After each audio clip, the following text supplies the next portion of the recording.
Sometimes, life doesn't fall apart. It just finally shows you who never truly belonged in your story. The church fell silent as Nathan Cole stared coldly at his bride. "I can't do this. You're too poor. This was a mistake." Gasps echoed through the cathedral as Lena Morris stood frozen in her carefully budgeted wedding dress, humiliation washing over her face. But just as tears threatened to fall, the massive oak doors at the back of the church burst open. A distinguished silver-haired man in an impeccable suit strode confidently down the aisle, flanked by security personnel. "Hello, daughter," he announced. "It seems I'm just in time." Before we continue the story, let us know where you're watching from. The morning of her wedding day, Lena woke before her alarm. Sunlight streamed through the thin curtains of her modest one-bedroom apartment, illuminating the simple white dress hanging on her closet door. It wasn't designer. She'd found it at a sample sale, but she'd spent months searching for something that looked elegant without breaking her carefully managed budget.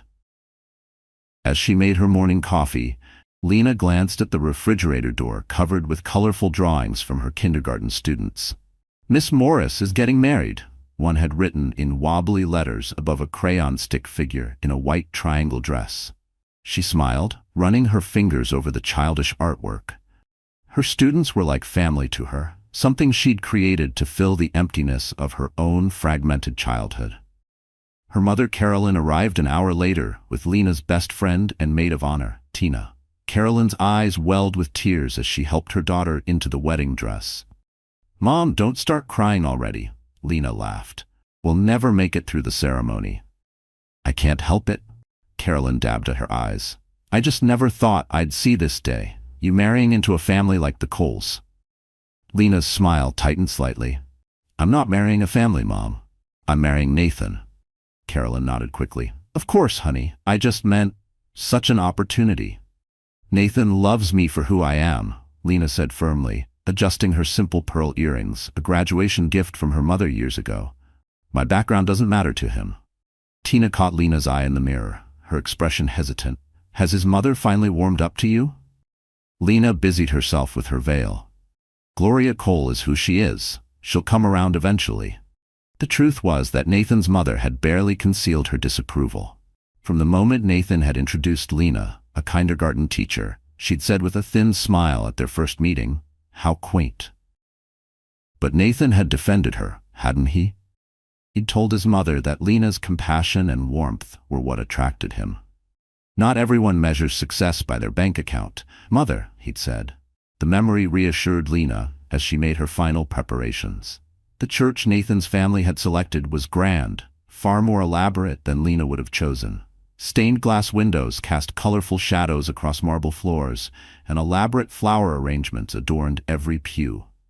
As Lena waited in the small antechamber, she overheard two of Nathan's cousins walking past. "Can you believe he's actually going through with it?" one whispered. "Gloria is beside herself." "Well, you know what they say, everybody has their rebellion. At least she's pretty, even if her dress is clearly off the rack." Lena pressed her back against the wall, heart pounding. Tina squeezed her hand. "Ignore them," she whispered fiercely. "They're jealous because you found love based on who you are, not what you own." The wedding march began, and Lena took a deep breath. Her stepfather, Frank, the man who had raised her since she was 4, appeared at her side, his eyes kind behind his glasses. "Ready, sweetheart?" he asked, offering his arm. She nodded, pushing away the doubts. This was her day. Hers and Nathan's. Nothing else mattered. The walk down the aisle felt longer than she'd imagined. She noticed Gloria Cole's rigid posture in the front pew, her lips pressed into a thin line. Several of Nathan's business associates were checking their watches or scrolling through phones. But then she saw Nathan waiting at the altar, tall and handsome in his tailored suit, and her worries melted away until she reached him. Something was wrong. Nathan wasn't smiling as she took her place beside him. She saw his jaw was tight, his eyes avoiding hers. "Nathan," she whispered. The minister began speaking, his voice echoing through the cavernous space. "Dearly beloved, we are gathered here today." Nathan shifted his weight from one foot to the other. His mother was staring at him intently from the front row, her eyebrow raised expectantly. If anyone can show just cause why this couple cannot lawfully be joined together in matrimony, Let them speak now or forever hold their peace. The silence that followed seemed to stretch forever. Then, to Lena's horror, Nathan cleared his throat. "I need to say something," he said, his voice carrying through the church. The minister looked startled.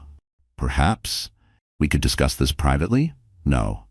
Nathan finally turned to face Lena, his expression cold and distant, a look she'd never seen before. "I can't do this. You're too poor. This was a mistake." The words hit Lena like physical blows. The church erupted in shocked gasps and whispers. "What?" she managed, her voice barely audible. "Let's be realistic," Nathan continued, loud enough for everyone to hear. "We come from different worlds. I tried to convince myself it didn't matter, but it does. I need someone who understands my lifestyle, my ambitions. You'll always be limited." Gloria Cole nodded approvingly from her seat. Lena felt the room spinning around her, her carefully constructed dreams crumbling. Nathan turned away, stepping down from the altar. "Nathan!" she called, finding her voice at last. "You don't mean this." "What happened to everything we talked about? Our plans, our future?" she asked. He paused, not even turning to face her. "I've made my decision. I'm sorry for the inconvenience." The inconvenience, as if her broken heart were nothing more than a canceled dinner reservation. As Nathan walked down the side aisle toward a door near the altar, the guests began murmuring loudly, some already standing to leave, others staring at Lena with undisguised pity. And then it happened. The enormous oak doors at the rear of the church swung open with a thunderous boom that silenced every whisper. Framed in the doorway stood a distinguished-looking man with silver hair, wearing what was clearly a bespoke suit that probably cost more than Lena's annual salary. Two men in dark suits and earpieces flanked him, scanning the room with professional vigilance. The wedding planner frantically flipped through her clipboard. "Excuse me, sir. This is a private ceremony." But the man was already walking down the aisle, his gaze fixed on Lena. She stood frozen at the altar, wedding dress shimmering in the light from the stained glass windows, tears still wet on her cheeks. From the front row, Lena heard her mother make a strange sound, halfway between a gasp and a sob. Carolyn gripped her husband Frank's arm so tightly her knuckles turned white. "Carolyn?" Frank whispered, concerned. "Do you know this man?" But Carolyn seemed unable to speak, her face drained of all color. The silver-haired stranger reached the altar steps, stopping just below Lena. Up close, she could see his eyes, a startling, familiar shade of blue that matched her own. "Hello, daughter," he said, his deep voice gentle but carrying throughout the church. "It seems I'm just in time. I'm Christopher Langston." The name sent another wave of murmurs through the guests. Even Nathan, who had been about to exit through the side door, froze in place. "Christopher Langston," someone whispered. "The Christopher Langston, the tech billionaire." Lena stared at the man claiming to be her father, the father she'd been told had abandoned them when she was a toddler, the man her mother refused to discuss. "I don't understand," she said, her voice trembling. "What are you doing here? How did you even know?" "I've been looking for you for a very long time, Lena," Christopher said, his expression solemn. "And it seems that today, fate finally decided to bring us together." Behind them, Nathan Cole slowly turned around, his eyes wide as he calculated what this meant. The woman he had just publicly rejected as too poor was apparently the daughter of one of the wealthiest men in the country. The church erupted into chaos. "Everyone out," Christopher's security team began ushering the stunned wedding guests toward the exits. "The family needs privacy." Gloria Cole attempted to approach, her expression now almost comically transformed into a smile. "Mr. Langston, what an unexpected pleasure. I'm sure there's been a terrible misunderstanding with my son." One of Christopher's security guards stepped smoothly between them. "Ma'am, please exit with the other guests." Lena stood rooted to the spot, her mind struggling to process the seismic shifts occurring in her life within the span of 10 minutes. She had been rejected at the altar and reunited with the billionaire father she'd never known. It was too much. "I think I need to sit down," she murmured, her knees buckling slightly. Tina rushed forward, helping her to a pew. Carolyn approached cautiously, her face ashen as she confronted the man she had clearly never expected to see again. "Christopher," she said softly, her voice strained. After all these years, 25 years, 2 months and 16 days to be exact, Christopher replied, his tone neutral, but his eyes intense. That's how long it's been since you disappeared with our daughter. Frank stepped protectively closer to Carolyn. I think we all need to calm down. I am calm, Christopher said, though the tension in his shoulders suggested otherwise. I've waited over 2 decades for this moment. Lena found her voice at last. Why now? Why here? Did you know about the wedding? Were you just waiting for the most dramatic moment possible to make your entrance? Christopher's expression softened as he turned back to his daughter. No, Lena. I've been searching for you for years. My investigators finally located you 3 days ago. When they informed me you were getting married today, I flew back from Singapore immediately. I had no idea what would happen at the ceremony. I just knew I couldn't miss the chance to finally see you. Nathan cleared his throat from where he stood, clearly reconsidering his hasty exit. Lena, perhaps we should talk privately. There's clearly been a misunderstanding. Lena turned to him, anger cutting through her shock. A misunderstanding? You called me too poor in front of everyone. You humiliated me at what was supposed to be the happiest moment of our lives. And now that you think I might have access to money, you want to talk? Christopher's gaze hardened as he evaluated Nathan. You're the groom, I presume, the one who just rejected my daughter for her perceived lack of wealth. Nathan straightened his tie nervously. Sir, if I had known she was your daughter. Then what? Christopher cut him off. You would have treated her differently, loved her more, been kinder? He shook his head in disgust. Thank you for showing your true character before she made the mistake of marrying you. The church was nearly empty now, only Lena's immediate family and Nathan remaining, along with Christopher and his security team. In the sudden quiet, Lena turned to her mother. Did you know? She asked, her voice breaking. Did you know who my father really was? Carolyn's eyes filled with tears. Lena, please understand, things were complicated between Christopher and me. Complicated? Christopher interrupted. Is that what you call taking our child and disappearing in the middle of the night? Changing your names, moving across the country, making it impossible for me to find you? You were impossible. Carolyn burst out, years of pent-up emotion finally breaking through. All you cared about was your company, your empire. You worked 20-hour days. You missed her first steps, her first words, everything. When I suggested you cut back hours to spend time with your daughter. You said your business wouldn't run itself. Christopher's jaw tightened. I was building a legacy, for her, for both of you. She needed a father, not a legacy, Carolyn shot back. Lena stood up, her wedding dress rustling. Stop it, both of you. I'm standing right here. After 25 years, I think I deserve some answers that aren't shouted across a church. Christopher and Carolyn fell silent, both looking chastened. Lena's heart pounded beneath the layers of satin and tulle, not from embarrassment this time, but from the weight of everything unraveling in front of her. Her hands clenched the fabric at her sides as she fought to remain composed. She had dreamt of this day for so long, but not like this. The scent of lilies, the stained glass flickering in the corner of her eye, the hush of the pews. It all seemed surreal, like a set for someone else's story. Perhaps we should continue this conversation somewhere more private. Frank suggested gently. The church staff will want to close up. Nathan took a tentative step forward. Lena, I think we should. She finished for him. Her voice was steady and cold. Leave? You've made your position very clear, Nathan. Nothing has changed. She glanced at Christopher, then back at Nathan. I was too poor 10 minutes ago, and finding out who my father is doesn't change who I am. Nathan began to protest, but one of Christopher's security guards moved closer, taking the hint. Nathan nodded stiffly and headed for the door, pausing only briefly to say, I'll call you tomorrow when things have settled down. Lena didn't flinch. She stood rooted to the altar, not as a jilted bride, but as a woman who had just reclaimed the power stripped from her.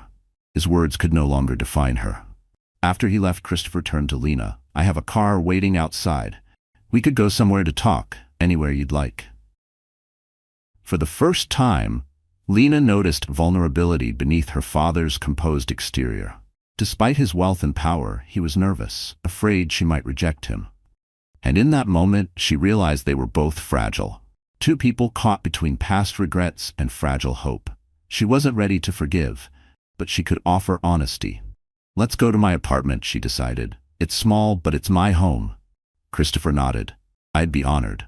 30 minutes later, Lena had changed out of her wedding dress into jeans and a sweater. Her tiny living room was crowded with Christopher, Carolyn, Frank, and Tina. Everyone perched awkwardly on mismatched furniture. A painful silence hung in the air. So Lena said, finally, "I'm guessing you didn't just lose my phone number for 25 years. Christopher's lips curved in a sad smile. "You have my sense of humor, I see." He took a deep breath. "The truth is complicated, but you deserve to hear all of it. Your mother and I met when she was working as an executive assistant at my first tech company. It was a whirlwind romance, and within a year we were married, with a baby on the way." "You." Carolyn stared down at her hands. "We were so young." Christopher was just starting to see real success, and suddenly he was working all the time, consumed by his company. "I was trying to build something that would last," Christopher said, his voice tight. "Something that would secure our future." "But you missed everything," Carolyn replied. "Lena's first steps, her first birthday. You were always at the office or traveling for business." "We fought about it constantly," Christopher admitted. "Each time I promised to do better, to be more present. Each time I failed." Lena listened, feeling like she was peeling back layers of old wounds and half-told stories. For years, she had tried to make peace with the emptiness her father had left behind, and now here he was, flawed, regretful, trying. It didn't erase the pain, but it made it feel seen. Lena watched the pain on both their faces, glimpsing the young couple they once were, in love but unable to reconcile their different needs. "What happened?" she asked quietly. "Why did you leave?" Carolyn looked up, meeting Christopher's eyes. "After a particularly bad argument. You threatened to seek full custody if I kept interfering with your work." Christopher winced. It was said in anger. "I never meant it, but I believed you would do it," Carolyn continued. "You had the money, the power, the connections. I was terrified of losing my daughter. So one night, while you were on a business trip to Singapore, I packed our things and left. I changed our last name from Langston to Morris, my mother's maiden name. We moved from California to Arizona, then eventually to New York. I hired private investigators," Christopher said, turning to Lena. "For years, I looked for you both, but your mother was thorough. New identities, no contact with mutual friends. It wasn't until the internet era that facial recognition technology finally gave me a lead." "So how did you find me now?" Lena asked. Christopher reached into his jacket and pulled out a folded newspaper clipping. "This is from 3 months ago.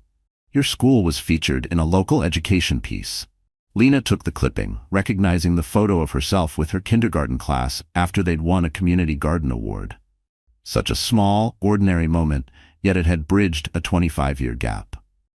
"I've missed so much of your life," Christopher said softly. "Your childhood, your education, your becoming this remarkable young woman. I can never get those years back, but if you're willing, I'd like the chance to know you now." Carolyn looked at Lena with mixed emotions.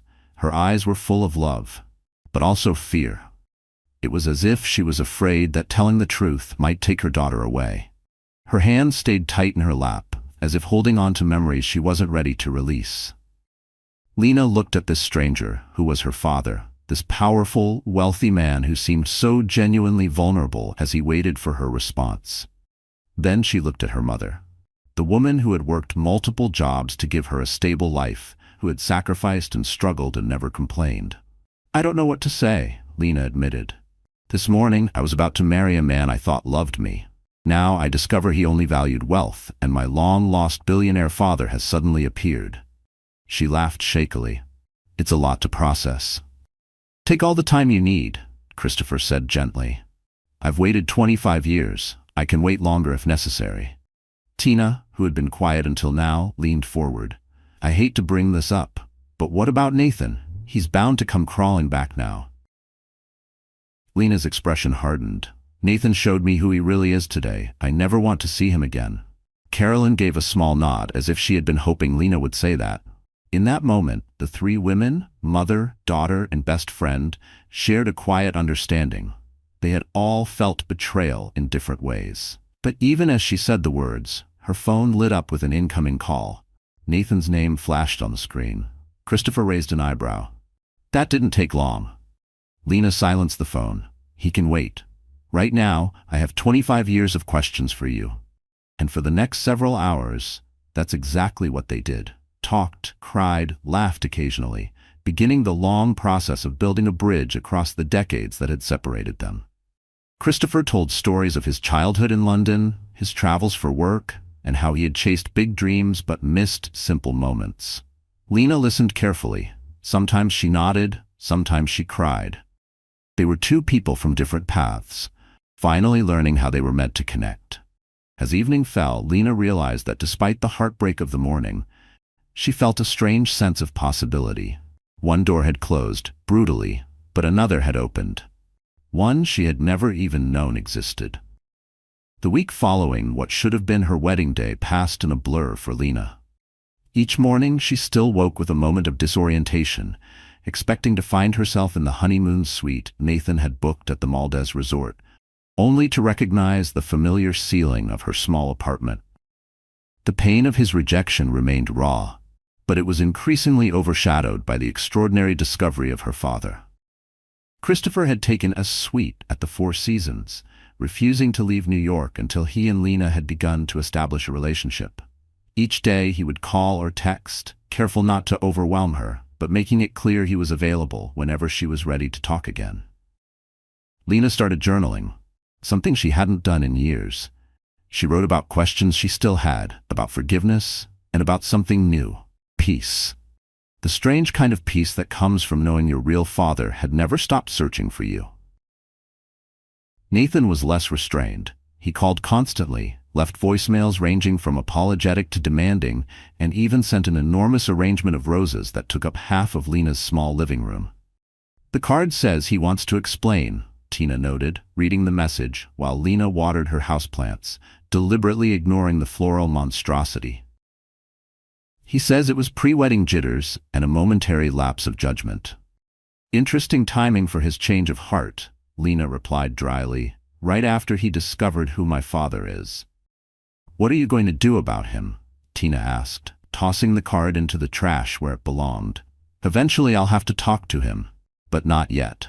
I'm still sorting through everything else. Everything else primarily meant Christopher Langston, the father she was just beginning to know. They had met for dinner twice more that week, each time at quiet, discreet restaurants where his security team could ensure their privacy. Lena had learned more about his rise from a middle-class engineering student to tech visionary, while he had eagerly absorbed every detail she shared about her life, her education, her love of teaching, her friends. You've done well for yourself, he'd said during their last dinner. I'm proud of the woman you've become, Lena. Your mother did a wonderful job raising you. The genuine admiration in his voice had touched her. Despite his wealth and power, Christopher never made her feel that her career choice was insignificant or that her modest lifestyle was something to be ashamed of, unlike Nathan and his family. On Friday morning, Lena was preparing her classroom for the day when her phone rang. Christopher's name appeared on the screen. Good morning, she answered, balancing the phone as she arranged finger paints on the art table. Good morning, Lena, Christopher's deep voice replied. I hope I'm not interrupting your preparations. Just setting up for a messy art project. 25-year-olds with paint, what could go wrong? His warm chuckle made her smile. There was something surreal about discussing kindergarten finger painting with a billionaire tech mogul, but Christopher always seemed genuinely interested in her day-to-day life. I was calling to make you an offer, he said. I need to return to my home in the Caribbean tomorrow. Business matters I can't postpone any longer. I was wondering if you might consider joining me there next weekend. I could send the jet for you on Friday after school, and you could stay until Sunday evening. Lena nearly dropped a jar of blue paint. Your private jet? It would be the simplest arrangement, Christopher said, as casually as if he were offering to send an Uber. I thought it might be good for us to spend some time getting to know each other, away from distractions. Distractions like Nathan, Lena thought. And the media, which had somehow gotten wind of Christopher Langston's long-lost daughter and had begun calling her school and camping outside her apartment building. "I'd understand completely if you're not comfortable with the idea," Christopher added quickly. "Perhaps it's too soon." "No," Lena found herself saying. "Actually, I think I'd like that." After the chaos of the past week, the idea of escaping to a Caribbean island was undeniably appealing. Besides, she was curious about Christopher's life. The world that might have been hers if history had taken a different turn. Wonderful. The genuine pleasure in his voice was unmistakable. "I'll have my assistant Eleanor send you all the details." After they hung up, Lena stood motionless in her colorful classroom, trying to process the reality that next weekend she would be flying on a private jet to visit her billionaire father in the Caribbean. How had her life transformed so completely in the span of a week? Her contemplation was interrupted by a knock at the classroom door. When she turned, she found Nathan standing there, impeccably dressed in one of his designer suits, holding yet another bouquet. "Nathan," she said flatly, "I'm preparing for my class. You shouldn't be here." He stepped inside anyway, closing the door behind him. "Lena, please, you've been ignoring my calls. I just need 5 minutes to explain. Why you publicly humiliated me at our wedding. Why you called me too poor in front of everyone." The anger she'd been suppressing all week flared up. "There's nothing to discuss." "I panicked," Nathan said, his handsome face contrite. "It was pre-wedding anxiety. Cold feet. Whatever you want to call it, I made a terrible mistake, and I've been paying for it every minute since." He stepped closer. "You have to believe me, Lena. What I did was unforgivable, but I'm asking for your forgiveness anyway. I love you." Lena studied him, the man she had been prepared to spend her life with just a week ago. He looked sincere, his eyes pleading, but she couldn't help noticing how he kept glancing at his watch. A new one, she noted, even more expensive than the luxury timepiece he usually wore.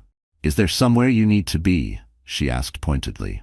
Nathan blinked, then quickly covered the watch with his sleeve. "No, of course not. You're my priority, Lena. You've always been my priority." "Really?" "Because last Saturday your priority seemed to be making sure you didn't marry someone who didn't meet your financial requirements." He winced. "I told you, I wasn't thinking. Clearly it was a momentary madness." "And your mother's approval had nothing to do with it? I saw her nodding when you walked away from me." Nathan sighed dramatically. "My mother has always been difficult. You know that. But I've told her, in no uncertain terms, that you're the woman I love, and she needs to accept that." "What changed her mind, I wonder?" Lena asked. "Could it be that I'm suddenly Christopher Langston's daughter?" "That's not fair," Nathan protested, though his eyes shifted away from hers. "Look, does it matter why she's finally ready to welcome you to the family? The important thing is that she is." Before Lena could respond, the door opened, and her students began streaming in, chattering excitedly as they hung up their backpacks and greeted their teacher. Nathan stepped back, clearly frustrated by the interruption. "We need to finish this conversation," he said. "Have dinner with me tonight. Please, Lena, give me a chance to make this right." Looking at the children's eager faces as they discovered the finger paints, Lena found clarity. These kids judged people by how kind they were, not by what was in their bank accounts. "They've taught me a lot, Nathan, including how to recognize what truly matters." She handed him back the flowers. "I have to start class now. Please don't come here again." His expression hardened momentarily before he forced a smile. "You're upset. I understand. I'll call you this weekend when you've had more time to think." After he left, Lena turned her attention to her students, pushing thoughts of Nathan aside. She loved these moments, 20 bright young minds exploring colors and textures, creating with uninhibited joy. Their laughter and concentration grounded her, reminding her of what she valued most in life.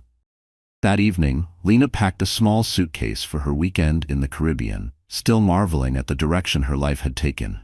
As she folded a sundress, her phone pinged with a text from Christopher.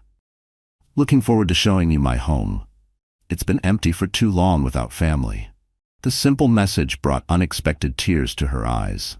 Despite their brief acquaintance, she was beginning to feel a connection to this man who was her father. A sense that a part of her that had always been missing was finally falling into place. The following Friday, Lena found herself boarding a sleek private jet at Teterboro Airport. A friendly crew greeted her by name, showing her to a luxurious leather seat and offering refreshments before takeoff.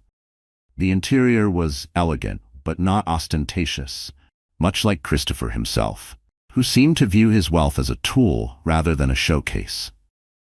3 hours later, the plane began its descent toward a private island in the Caribbean. As they approached, Lena gasped at the view from her window. Crystal blue waters surrounding a lush green island with a sprawling compound nestled along one pristine beach. "Welcome to Ella Langston, Miss Morris," the pilot announced. "Current temperature is 82 degrees with clear skies.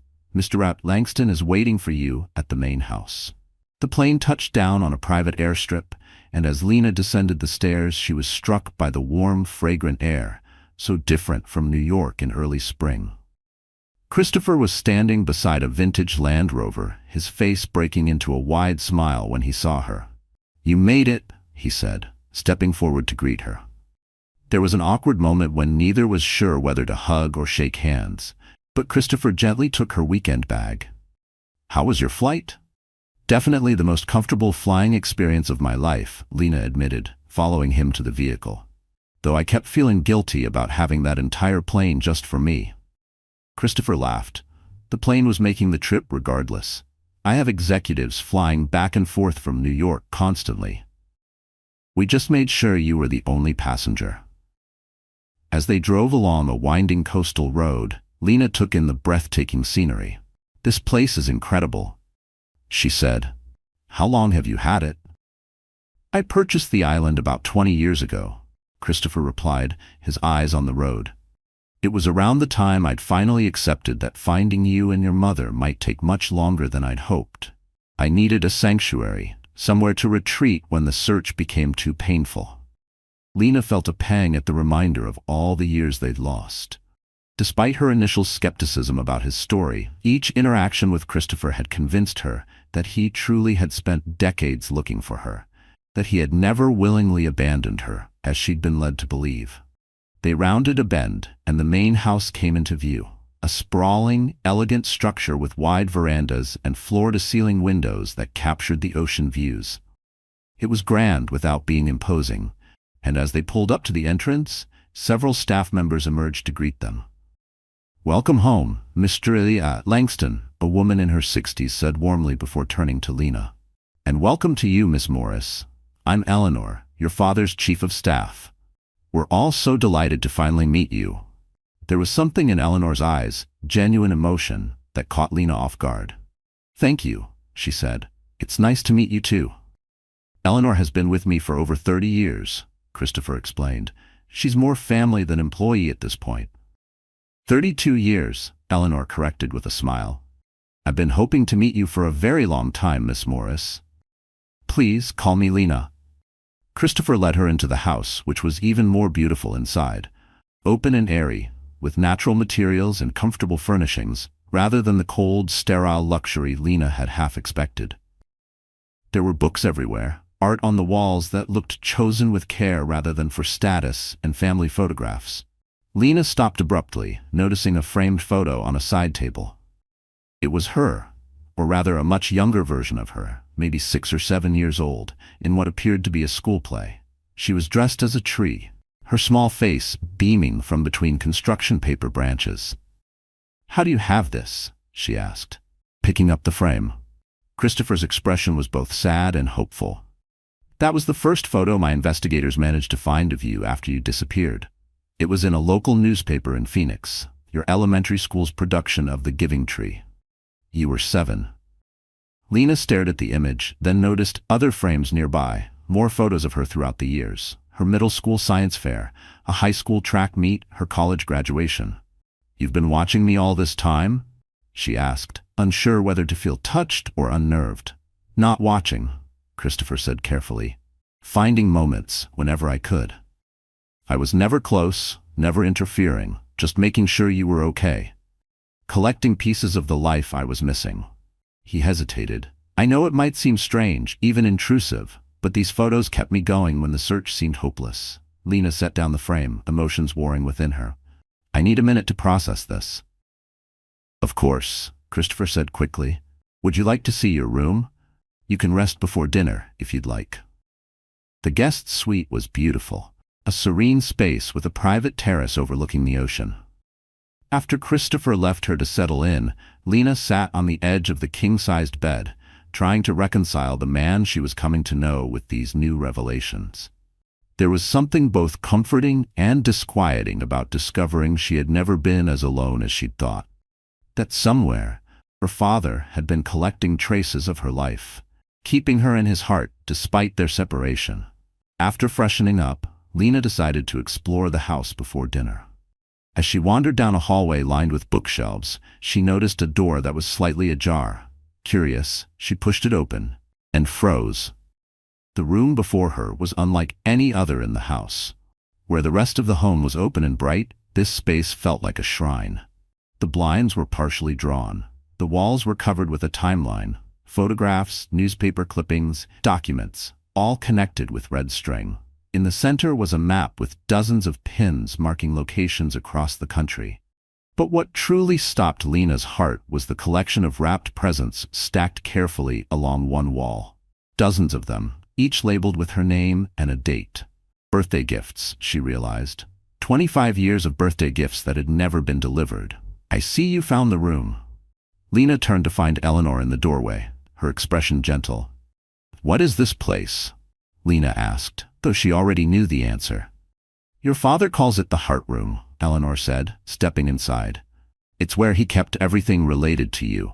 The investigation files, the photos we managed to obtain, the timeline of your movements over the years. She gestured to the presents. And those? He bought you a birthday gift every year, hoping he would find you in time to give it to you. When he didn't, he saved them. Lena approached the stack of presents, her fingers brushing over the careful labels. Each one represented a year of her life, and a year of her father's waiting. He never gave up, Eleanor continued. Even when everyone, including his lawyers and some of our board members, told him to move on. He just kept searching. Why would the board care about his personal life? Lena asked. Eleanor's expression shifted slightly. That's complicated. Your father is an intensely private person, but his company is very public. When you establish a trust and succession plan for a corporation worth billions, all sorts of people develop opinions about your personal choices. Succession plan? Lena repeated. You mean, who inherits the company? Until a week ago, the plan was quite settled, Eleanor said carefully. But now that you've been found... She trailed off, seeming to regret having said this much. That's really your father's business to discuss with you. When he's ready, I've already said too much. Before Lena could press further, they heard Christopher calling her name from the main living area. We should join him for dinner, Eleanor said, moving toward the door. But Lena, you should know something. Your appearance in your father's life has unsettled certain expectations. Be careful who you trust, including people from your past, who might suddenly find you more interesting now. The warning sent a chill down Lena's spine. You mean Nathan? Eleanor's expression remained neutral. I simply mean that your father's world comes with complexities you haven't had to navigate before. Wealth attracts opportunists, something Christopher learned the hard way long ago. Lena nodded slowly, but her thoughts were spinning. Her mind was full of questions, like small puzzle pieces flying everywhere. She thought about the perfect handshakes and fake hugs rich people often use like a skill. She had grown up around simple, honest people. This new world was exciting, but also full of things to be careful about. With that cryptic statement, she gestured for Lena to follow her to dinner, leaving the heart room and its revelations behind them. But as they walked down the long hallway, Lena glanced back one last time. The door had closed, but in her mind, she could still see the tower of wrapped presents, the red strings stretching across the walls like veins of longing. It felt like she had stepped out of someone else's story and into her own. There was pain, yes, but also something close to awe. For the first time, she understood just how deeply she had been missed. Outside, the ocean waves whispered against the rocks. It reminded Lena that no matter how many years had passed, a piece of her life had always lived here, inside her father's quiet hope that she would one day return. Dinner was served on a terrace overlooking the ocean, the table illuminated by lanterns that swayed gently in the evening breeze. The food was exquisite but unpretentious. Fresh seafood, tropical fruits, dishes that celebrated the island's resources rather than imported luxuries. Throughout the meal, Christopher asked Lena about her teaching, her friends, her interests, seeming to absorb every detail with genuine fascination.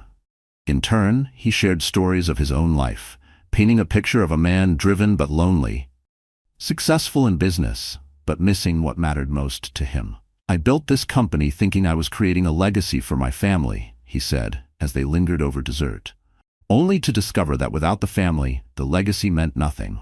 Lena held her glass of fruit juice and turned it slowly in her hand, watching the lantern light dance across the surface. She thought of her students, the way they sometimes asked, "Miss Lena, where are your parents?" Now, for the first time, she had an answer. Not just for them, but for herself.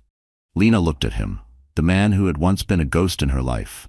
Now here he was, sharing papaya slices and childhood regrets. Her heart felt full and hollow at once, full of new connection, hollow with years lost.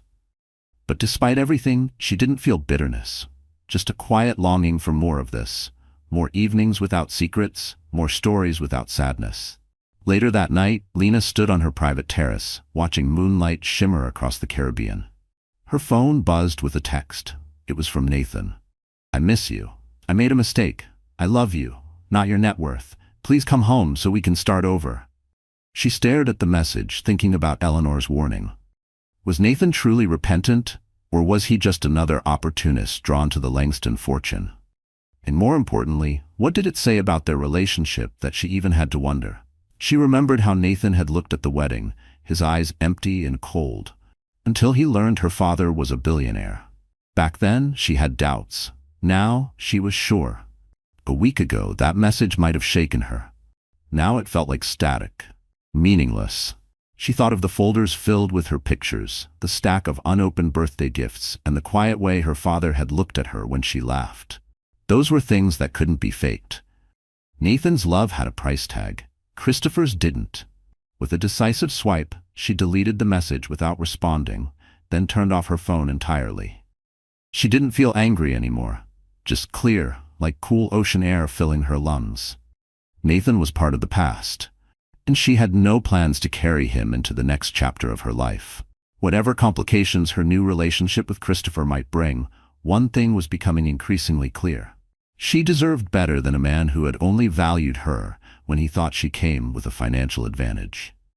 Behind her, the vast house glowed warmly against the night sky, her father's sanctuary, and perhaps someday a place where she too might belong.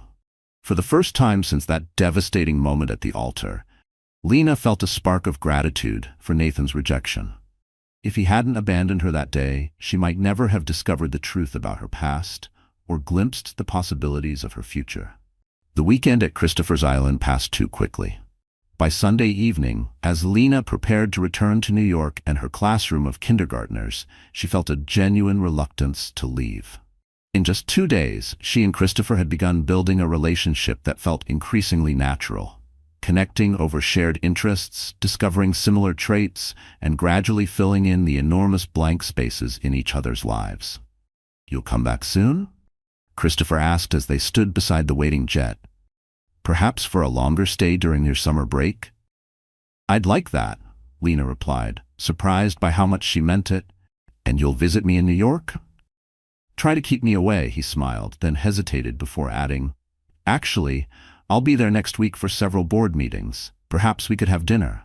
And if you're comfortable with the idea, I'd like to introduce you to some of my colleagues." Lena raised an eyebrow. "You want to show me off to the board?"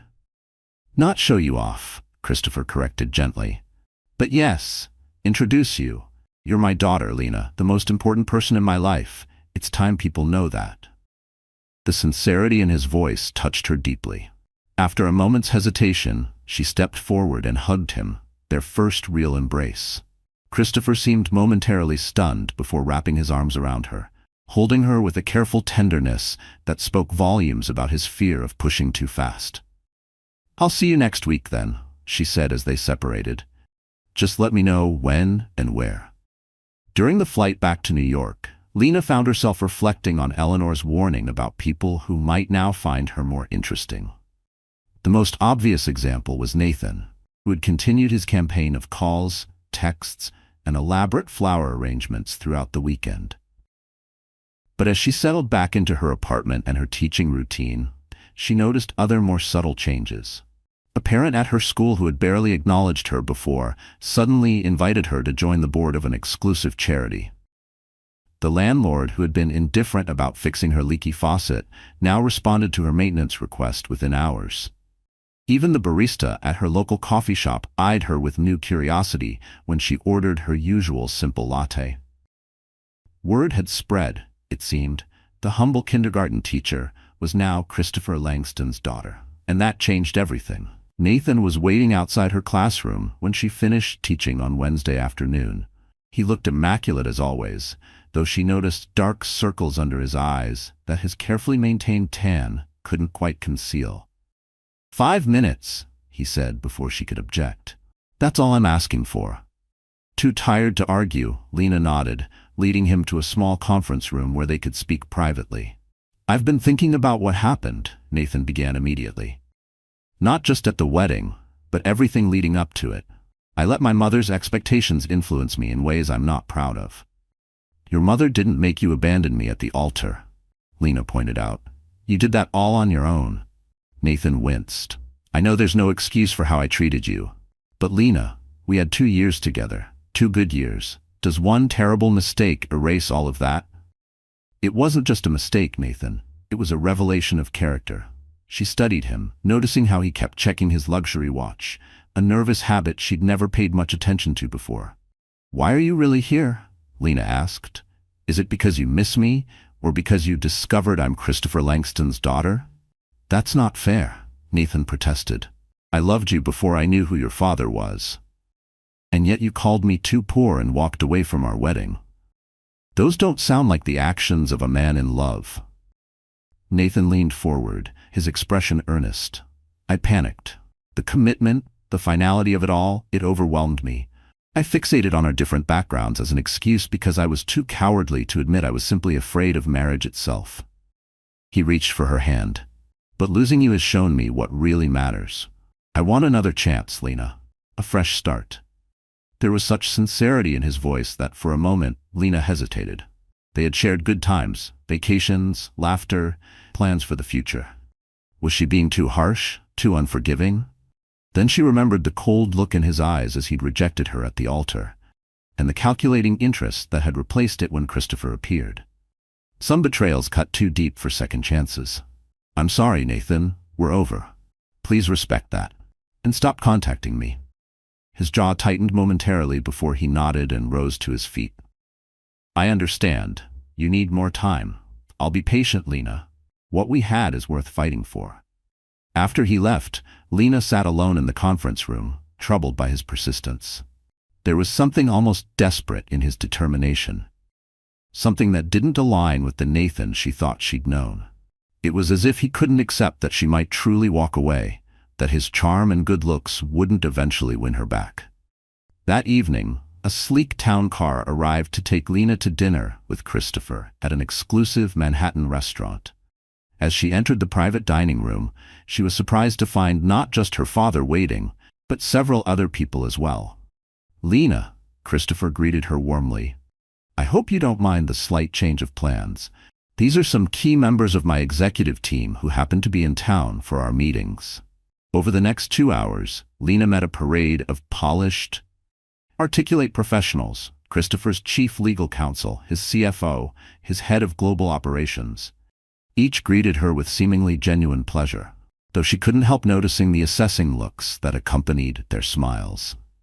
One man in particular stood out, Victor Kingsley, introduced as Christopher's protege and executive vice president. In his early 40s, with sharp features and watchful eyes, Victor's handshake lingered a moment too long as he studied her. The resemblance is remarkable, he commented. You have Christopher's eyes. Exactly. How extraordinary that fate has brought you back into his life after all these years. There was something in his tone, a tightness beneath the smooth words, that put Lena instantly on guard. Yes, she replied simply. Quite extraordinary. As dinner progressed, Lena observed the dynamics at the table with growing interest. The executives clearly respected Christopher, but they also watched him carefully. Adjusting their comments based on his reactions, Victor in particular seemed attuned to Christopher's every gesture, often finishing his sentences or reinforcing his points. "Victor has been my right hand for nearly 15 years, Christopher explained, noticing Lena's attention. "He joined the company straight out of business school and has been on a meteoric rise ever since. Many consider him my presumptive successor." At the word successor, Lena noticed a subtle shift in the room's atmosphere. Victor's smile tightened, almost imperceptibly, while the CFO and legal counsel exchanged quick glances. "Of course," Christopher continued, "recent events may necessitate some reconsideration of our long-term strategic planning." He smiled at Lena. "Family has a way of reshaping priorities." The implications of this statement weren't lost on anyone at the table, least of all Victor, whose knuckles whitened around his water glass. For the first time, Lena fully understood Eleanor's warning. Her appearance in Christopher's life hadn't just filled a personal void, it had disrupted a carefully established corporate succession plan. After dinner, as Lena prepared to leave, Victor approached her by the coat check. "It was a pleasure meeting you, Miss Morris," he said smoothly. "Christopher speaks of nothing else these days. It's remarkable how quickly you've become the center of his world." "We're just getting to know each other," Lena replied carefully. 25 years is a lot of catching up to do." Victor nodded, his smile not reaching his eyes. "Indeed, and Christopher is nothing if not thorough when he sets his mind to something. I imagine he's already discussing the company with you, your potential role in its future." "Actually, no," Lena said truthfully. "We've focused on personal matters so far." "How refreshing," Victor murmured. "Though if I may offer some friendly advice, corporate governance and succession planning are complex areas with significant legal and fiduciary implications. It would be unfortunate if Christopher's understandable emotional response to finding you led to hasty decisions that might not serve the company's best interests."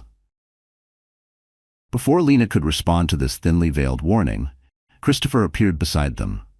"Ready to go?" he asked, placing a protective hand on her shoulder. His eyes, however, were fixed on Victor with an unreadable expression. In the car afterwards, Lena asked, "Is Victor always so intense?" Christopher chuckled, though without much humor. "Victor is brilliant, dedicated, ambitious. He's helped build Langston Global into what it is today, and for that, I'll always be grateful." He paused. "But yes, he can be intense, especially when he feels his position might be threatened." "Threatened by me?" Lena asked incredulously. "I'm a kindergarten teacher, not a corporate executive." Christopher's expression softened. "You're my daughter, Lena, my only child." In Victor's mind, that changes everything. He hesitated before adding, "There's something else you should know. The board has scheduled a press conference for next month where I was planning to officially announce you as my daughter and heir." "Heir?" Lena repeated, startled. "Christopher, I appreciate the sentiment, but I don't know the first thing about running a global corporation. I'm happy teaching 5-year-olds their ABCs. Of course, and I would never push you into a role you didn't want," Christopher assured her. "But by publicly acknowledging you as my daughter, certain legal realities automatically come into play regarding inheritance and succession, regardless of your interest in an active role." Lena frowned, processing this information. "And this would affect Victor's position?" "Let's just say it would introduce variables to a future that Victor had previously considered quite settled." A chill ran down Lena's spine. Victor, a man she barely knew, was suddenly becoming a big part of her new life. He wasn't clearly an enemy, but he didn't feel like a friend either. He was someone powerful, someone watching. The following weekend, Lena met Tina for brunch at their favorite cafe. After catching up on regular life matters, Lena shared her concerns about Victor and the unexpected corporate politics she'd been thrust into. "I never asked for any of this," she sighed. "I was just starting to enjoy getting to know my father as a person. Now, suddenly, I'm in the middle of some succession drama straight out of a TV show." Tina lowered her voice. "Speaking of drama, have you heard from Nathan lately?" "He's still sending daily messages, though I've stopped responding," Lena replied. "Why?" Because I saw something interesting on Instagram yesterday. Tina pulled out her phone, scrolling quickly before turning the screen toward Lena. My cousin's girlfriend works at Meridian Capital, the firm that finances most of Nathan's real estate developments. According to her, Nathan's company is in serious trouble.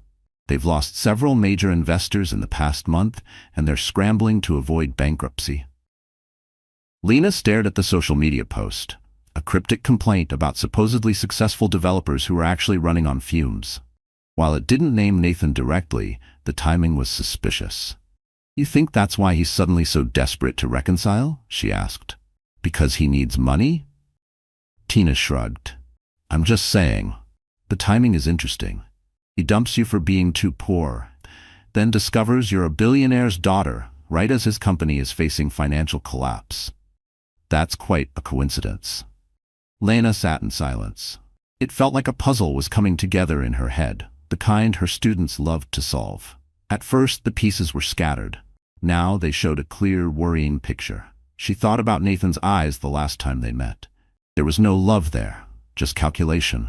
Troubled by this revelation, Lena decided to do some investigating of her own. That evening, she began searching online for information about Nathan's recent projects. Most news articles portrayed his developments as successful and innovative, but digging deeper, she found concerning patterns, construction delays, permit issues, and indeed, several reports of investor pullouts. She even found a small article on a local finance blog. It described a project that had been stopped halfway through, blaming poor fund management and possible misuse of investor money. Nathan's name wasn't in the story, but the company mentioned was definitely his. Her phone lit up with a text from Nathan. Missing you tonight? Dinner tomorrow? There's something important I want to discuss. She stared at the message. No anger, no sadness, just a sharp kind of clarity. What's important? For her? For him? Or for his worried investors, waiting for a miracle? The next day, after her students had gone home, Lena was erasing the chalkboard when she heard a knock at her classroom door. Expecting the janitor, she turned to find Victor Kingsley standing in the doorway. Mr. Kingsley, she said, unable to hide her surprise. This is unexpected.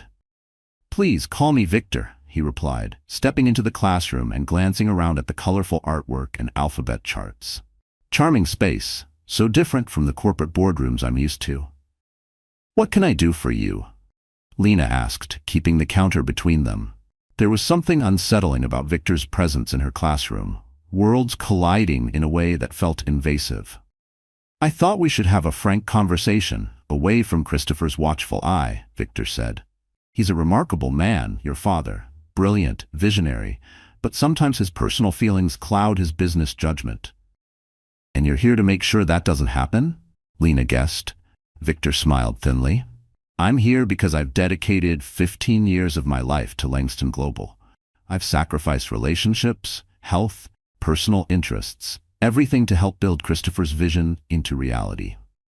He picked up a small clay sculpture one of her students had made. I was there during the company's darkest days, when we nearly went bankrupt. I helped Christopher rebuild, restructure, and emerge stronger. I've earned my place as his successor. That's between you and my father, Lena said firmly. It has nothing to do with me. But it does, Victor countered, setting down the sculpture. Because Christopher is planning to announce you as his heir at next month's press conference. A kindergarten teacher, with no business experience, no understanding of our corporate structure, suddenly positioned to potentially control billions of dollars and thousands of employees' livelihoods. I haven't asked for any of this, Lena insisted. Perhaps not explicitly, Victor acknowledged, but your very existence threatens the stability of everything we've built.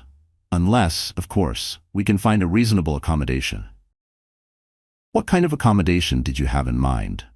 Victor's expression grew calculating. You want a relationship with your father. That's understandable, but you don't need to disrupt the corporate succession plan to have that. Sign a simple agreement waiving certain inheritance rights related to company control, and I'll personally ensure Christopher still provides generously for you. Everyone wins. The audacity of his proposal left Lena momentarily speechless. Let me get this straight, she finally said.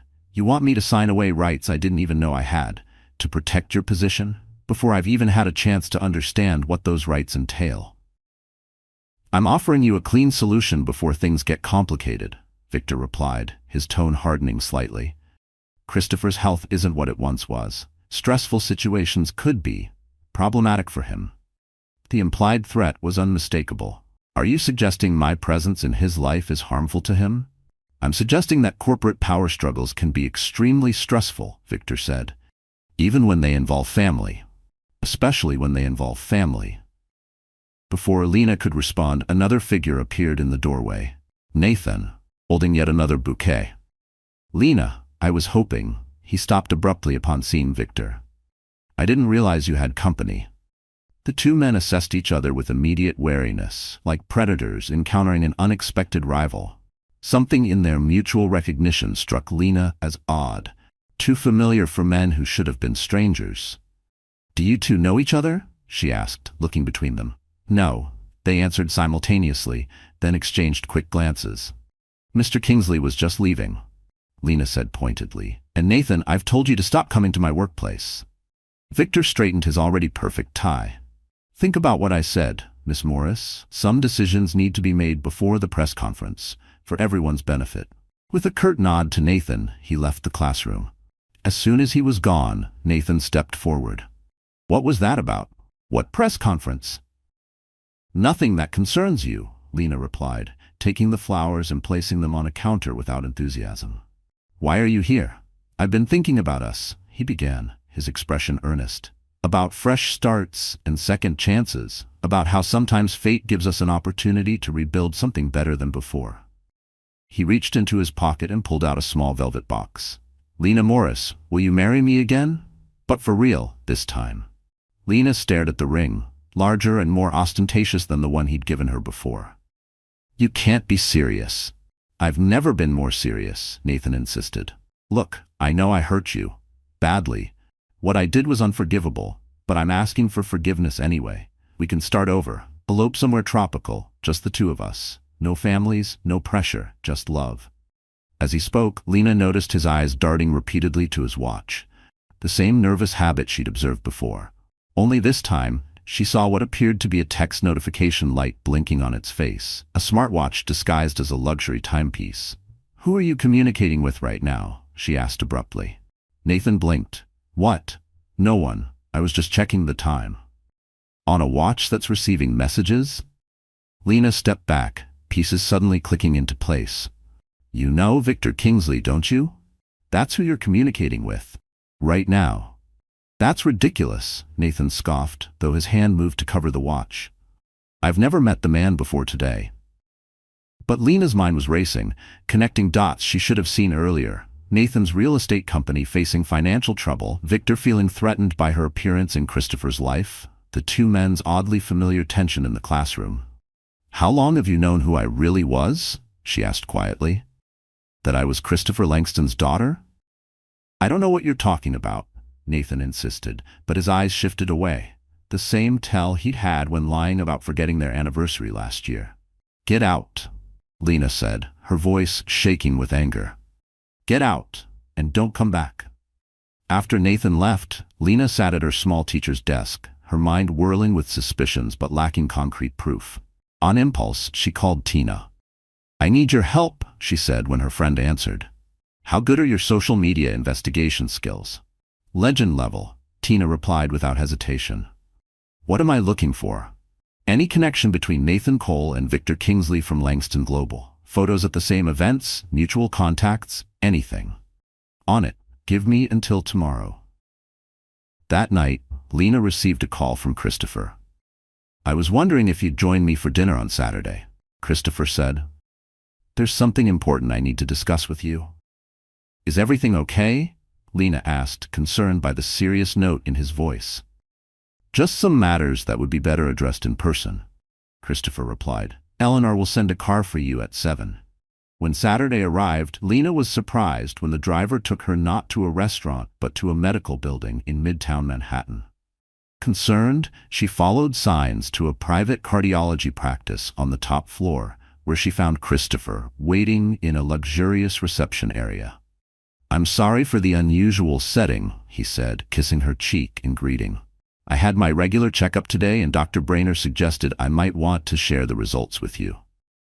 A distinguished older man in a white coat approached, extending his hand.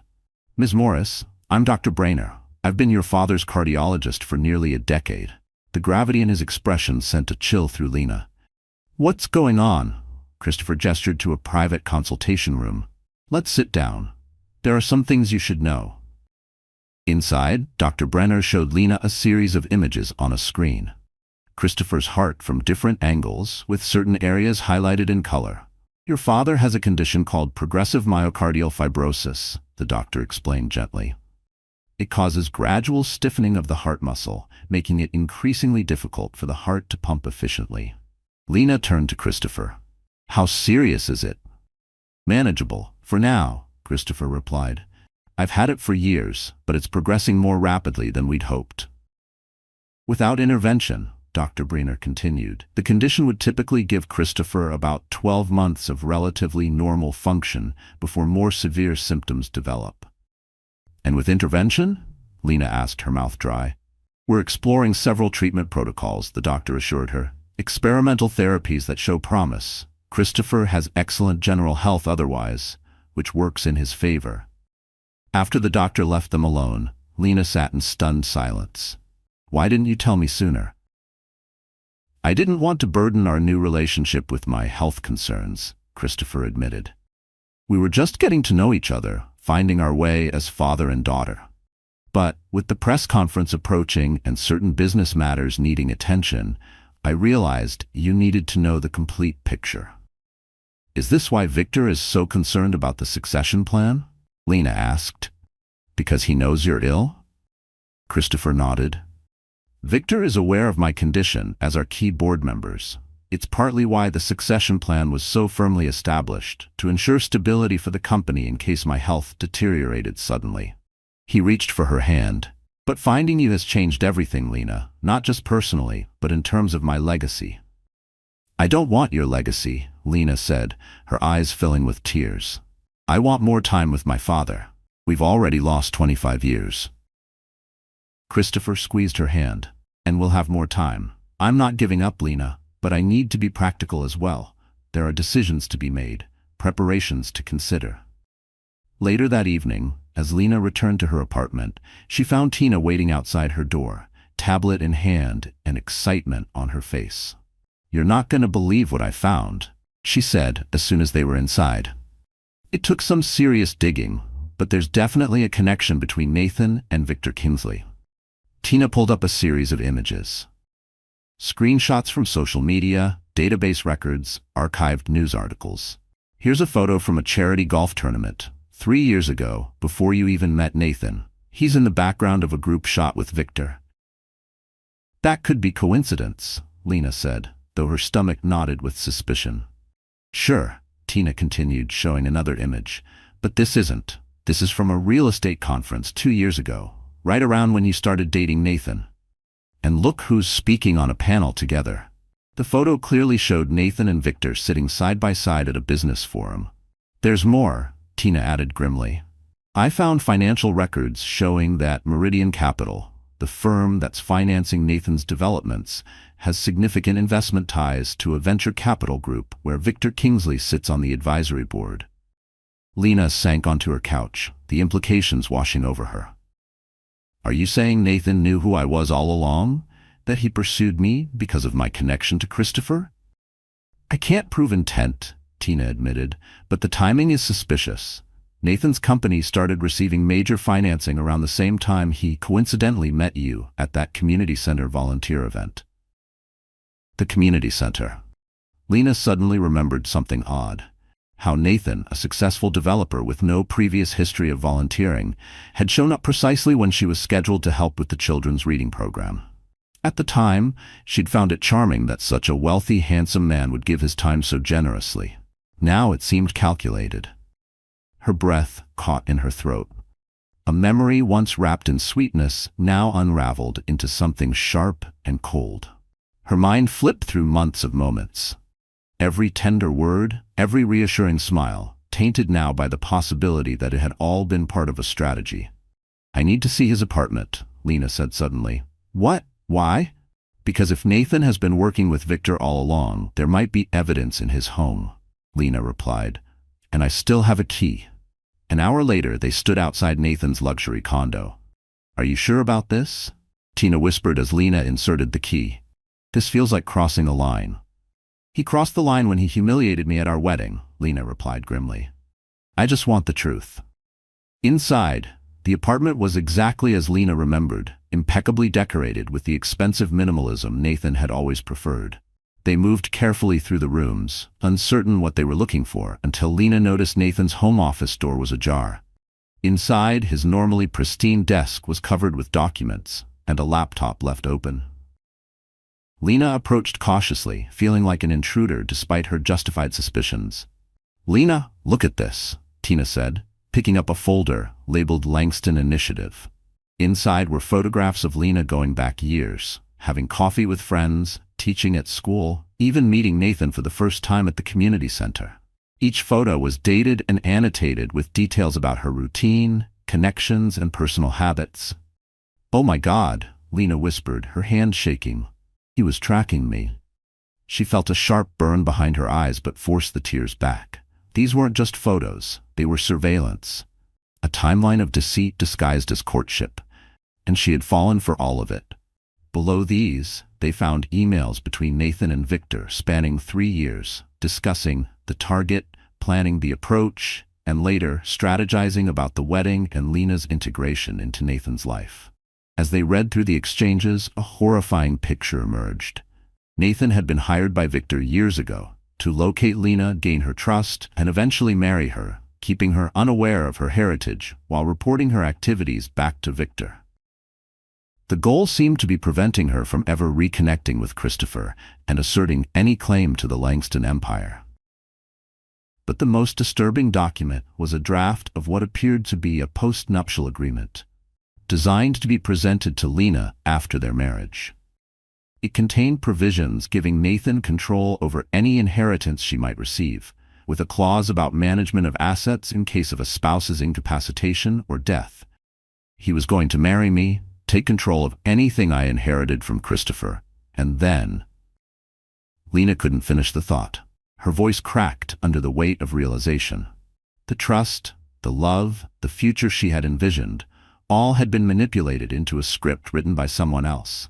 She clutched the folder as if it could anchor her in a storm of betrayal. "We need to go," Tina said urgently, taking photos of the documents with her phone, "before he comes back." As they gathered the evidence, Lena noticed an appointment in Nathan's open calendar for that very evening. VK Strategy Discussion, 9 p.m. The current time was 8:45. They barely made it out of the building before Nathan's car pulled into the private garage. From across the street, they watched as Victor Kingsley arrived minutes later, entering the building with the confident stride of someone who'd been there many times before. "We have to tell Christopher," Tina said as they hurried away. "They've been plotting against both of you for years." Lena nodded, clutching the folder of evidence they'd taken. Her mind was reeling from the betrayal, not just Nathan's rejection at the altar, but the calculated deception that had preceded it. Every moment of their relationship had been a lie, part of a cold-blooded strategy to control her and protect Victor's position. Images flashed through her mind, Nathan brushing a stray hair from her face, whispering that he loved her, his nervous proposal, the way he had held her hand at dinner parties. Every act of affection now felt poisoned, staged for advantage. And yet beneath the searing pain, a sharper emotion burned through: resolve. But even as anger and hurt threatened to overwhelm her, Lena felt a strange clarity emerging. She wasn't just Christopher Langston's long-lost daughter anymore. She was a woman who had been underestimated and manipulated, and now she would show Nathan and Victor exactly how much they had misjudged her. "Are you absolutely certain about this?" Christopher asked, his expression grave as he reviewed the evidence Lena and Tina had gathered. They were meeting in Christopher's New York penthouse, the morning sun streaming through floor-to-ceiling windows that offered a panoramic view of Central Park. Eleanor stood nearby, her usually composed face tight with anger as she examined the photographs and emails. "I wish I wasn't," Lena replied. "But it's all there in black and white. Nathan has been working with Victor from the beginning. Our entire relationship was orchestrated to keep me from finding you." Christopher placed the documents carefully on his desk, his movements controlled, but his eyes blazing with a cold fury. "And the wedding? The public rejection?" "I think that was unplanned," Lena said. "Based on the messages we found, Victor wanted Nathan to go through with the marriage, then use the post-nuptial agreement to control any inheritance I might receive. But something went wrong at the ceremony." "Margaret Cole," Tina suggested. "Nathan's mother. She never approved of Lena, and from what we saw, she was pressuring him right up until the moment he was supposed to say his vows. He cracked under her influence, which, ironically, created the very situation they were trying to prevent," Eleanor noted. "If Nathan had simply married Lena, as planned, you might never have appeared at the church," Christopher finished. "They sabotaged their own scheme," Christopher nodded slowly, "and now they're scrambling to recover, Victor, by threatening you and trying to force you to sign away your rights. Nathan, by suddenly wanting to elope?" Christopher's expression darkened. "Did you find any evidence of what they planned after securing control of your inheritance?" Lena hesitated. "There was a clause in the draft agreement about management of assets in case of my incapacitation or death. And Nathan's real estate company is nearly bankrupt. He needs money, desperately." "The implications are disturbing, to say the least," Christopher said quietly. "What do we do now?" Lena asked. "Go to the police?" Christopher exchanged looks with Eleanor. "The evidence is compelling, but much of it could be explained away in court as business connections rather than conspiracy. Victor is very careful. He would have insulated himself legally." "So they just get away with it?" Tina asked incredulously. "No," Christopher said, his voice suddenly hard with determination. "They most certainly do not get away with it. But we need to be strategic." He turned to Lena. "You mentioned Nathan has proposed again and wants to elope?" Lena nodded. "He's been pushing for a quick ceremony, destination wedding, just the two of us." "And what if you counter-propose something else?" Christopher suggested. "A second wedding here in New York. Something elegant but intimate with just close family and a few key business associates." Lena caught his meaning immediately. "Including you and Victor." "Exactly," Christopher confirmed. "A perfect opportunity to gather all the players in one place." "You want me to pretend I'm taking Nathan back?" Lena asked, uncertain. "Just long enough to expose him and Victor in front of witnesses who matter," Christopher explained. "The board members, key investors, legal counsel, people whose opinions could actually damage them, rather than a criminal case that might drag on for years with an uncertain outcome." Tina nodded slowly. "A fake wedding, but a very real trap." Eleanor crossed her arms. Her voice was calm but firm. "Lena, if you go forward with this, you need to be ready. They will be watching you closely. There's no turning back." Lena considered the proposal.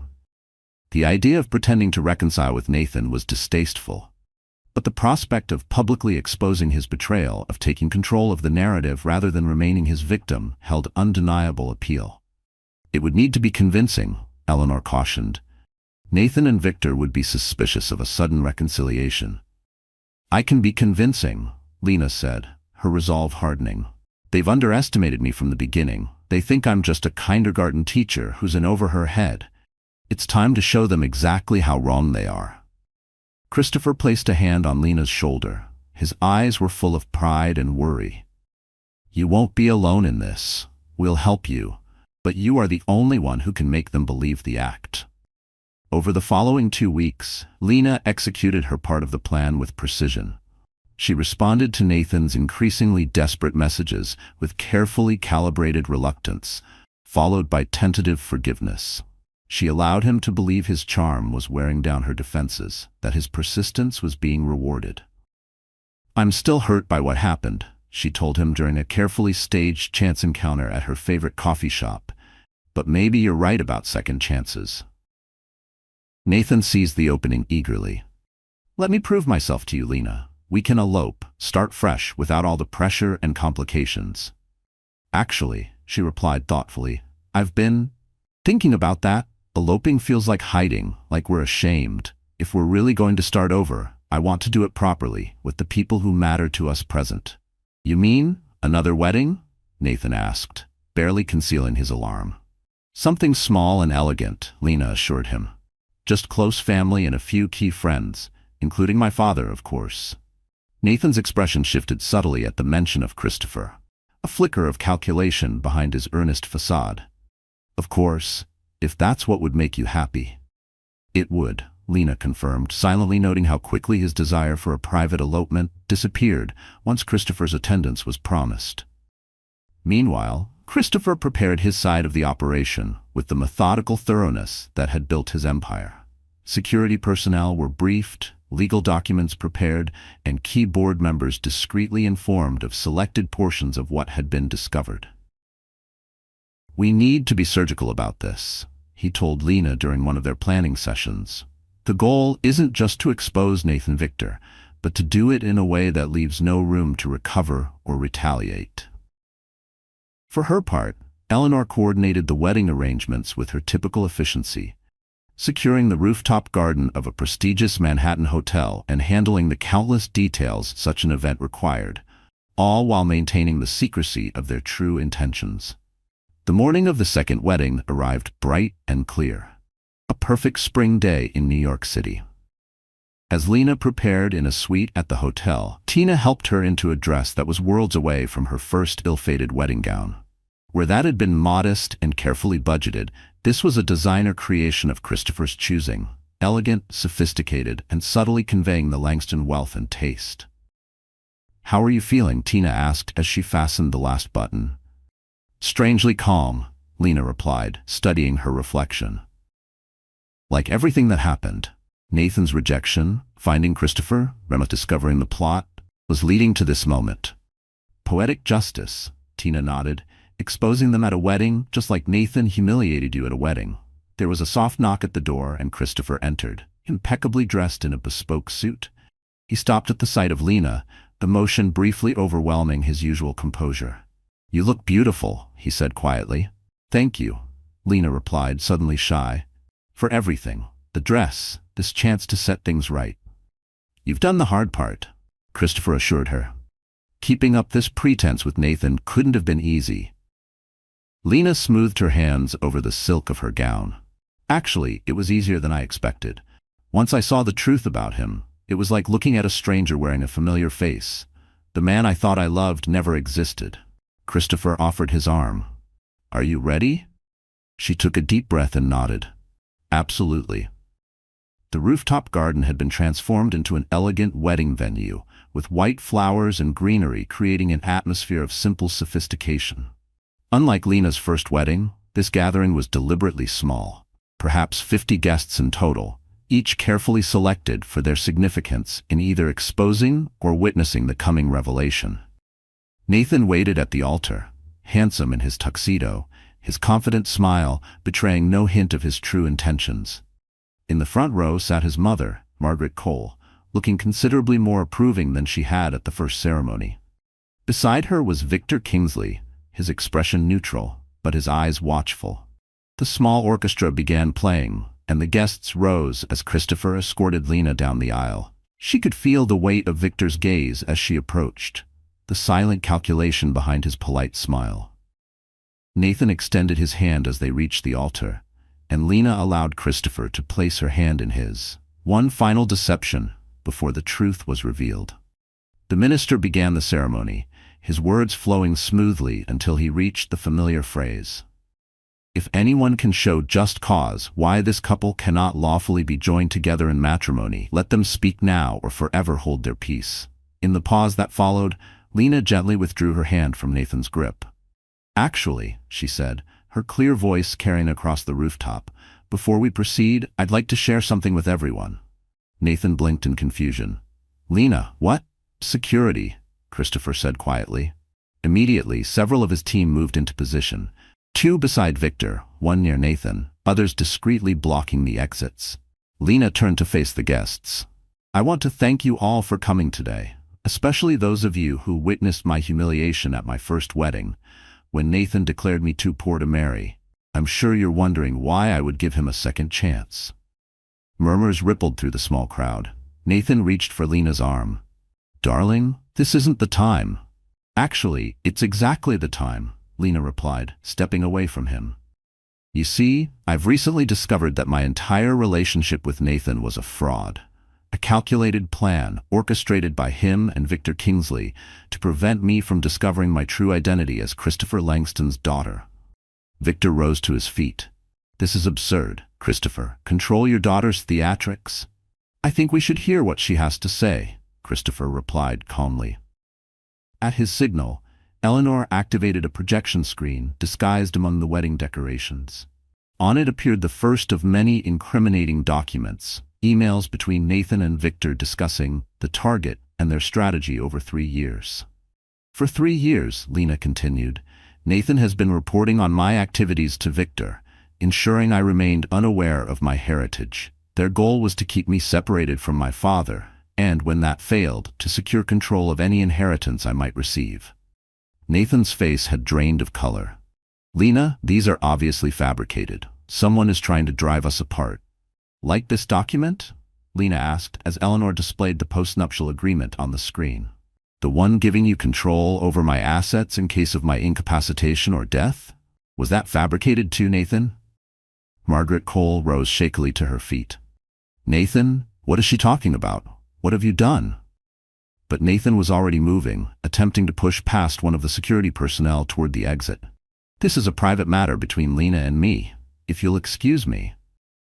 I'm afraid we can't let you leave just yet, Christopher said, nodding to his security team, who firmly blocked Nathan's path.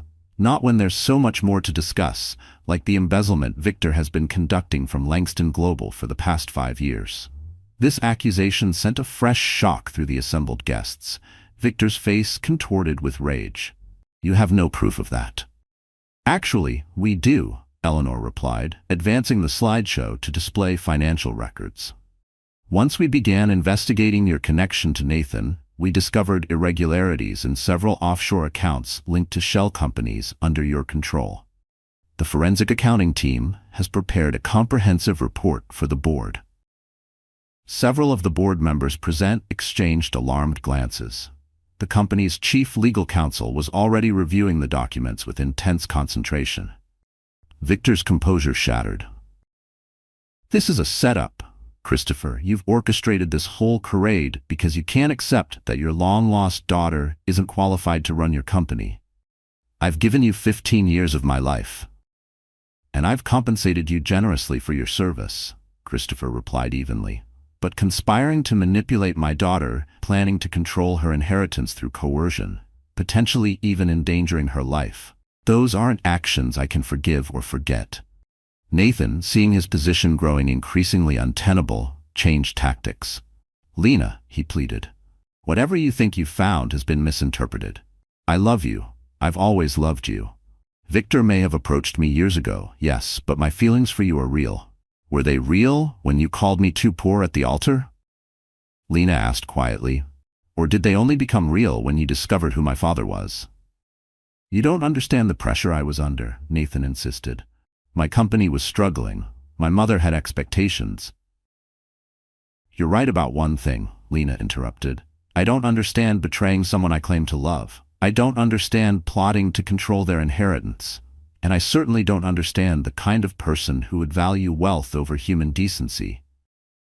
The guests were now openly murmuring, many recording the confrontation on their phones. Among them were several influential business journalists Christopher had specifically invited, ensuring the story would spread quickly through the right channels. Victor, seeing his carefully constructed future crumbling, made one last desperate attempt. The board won't stand for this, he shouted. I've been groomed as successor for a decade. Langston Global needs experienced leadership, not a kindergarten teacher playing at business. Actually, the chief legal counsel interjected. The board serves at the pleasure of the majority shareholder, which is Christopher. And as for succession, he's well within his rights to designate his daughter as his heir, regardless of her business experience. She could appoint experienced executives to run daily operations while maintaining ownership control. As security personnel began escorting Victor and Nathan from the rooftop, Nathan turned back to Lena with a sneer. "You really were too poor," he snarled. "Too poor in spirit to see what we could have built together. You're just like your father, choosing pride over power." Lena watched them go, feeling not triumph, but a quiet resolve. "You're wrong," she called after him. "I chose integrity over deception, and that's a kind of wealth you'll never understand." "You'll never understand." After they were gone, Christopher addressed the remaining guests. "I apologize for the unorthodox nature of this gathering. While it wasn't the wedding you expected to witness, I hope you understand the necessity of addressing these matters openly. Please join us for the reception that's been prepared. This may not be a wedding celebration, but it is certainly a day worth commemorating." As the guests moved toward the reception area, many stopping to express support or sympathy to Lena, she found herself standing alone by the altar that had been meant for her second sham marriage. The irony wasn't lost on her. Twice she had approached this threshold, and twice the ceremony had been derailed. But this time she had been in control. Christopher approached, concern in his eyes. "Are you all right?" Lena smiled, surprised to find tears in her eyes despite her composure. "Yes, it's just a lot to process. 6 weeks ago, I was a kindergarten teacher, excited about marrying the man I loved. Now I've discovered my father, exposed a conspiracy, and publicly humiliated 2 men who tried to manipulate me. It's a lot of change to absorb." Christopher nodded thoughtfully. "Life rarely follows the path we expect. The question is what you want to do next."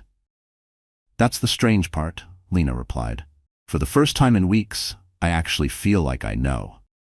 6 months later, Lena stood at a podium in the grand ballroom of the Langston Foundation headquarters, addressing the gathered crowd at the launch of her education initiative.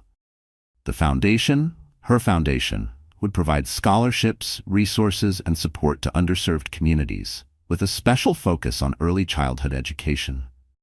"Some people measure wealth by bank accounts and possessions," she told the audience, "but true wealth lies in our connections, our compassion, and our ability to make a difference in others' lives." In the front row, Christopher sat watching his daughter with unmistakable pride.